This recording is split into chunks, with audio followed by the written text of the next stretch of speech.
Ang aga-aga kong naglinis. Kasi yung aso namin, yan, umihi dyan. Ang panghi. Diyos ko miyo. Sakit sa ilong. Kaya, yan, madilim pa. Naglilinis na ako. Oh.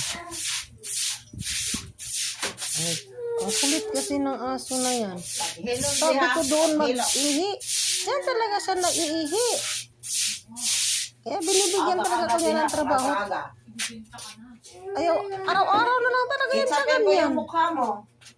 Sino gustong bumili ng aso? Bumili na kayo, bilhin yung aso ko. Kitsak yung mukha mo. Gusto mo ng kitsak? Bibinta ko na tong aso namin. Ano yatot? Binta ka na? Kumain na dito. Kasi, instead na makapagpahinga ako ng maaga pa. Ano mo ako pinagtrabaho mo ako Dali na. Aga-aga ha. Iinit ka ng ulo ha. Hindi ka na dito. Hahanap ka pa ng ulam na iba.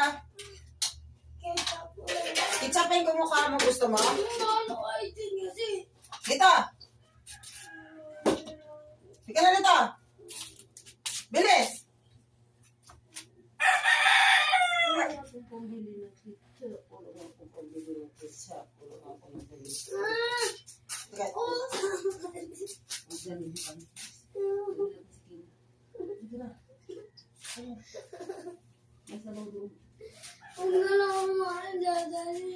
Kain ka muna kunti kayo. Mamaya pala sa ito yung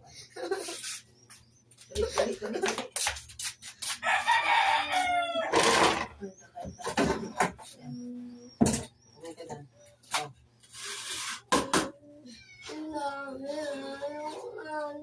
Kumain ka muna, kaya mamaya sama ka sa akin. Oh.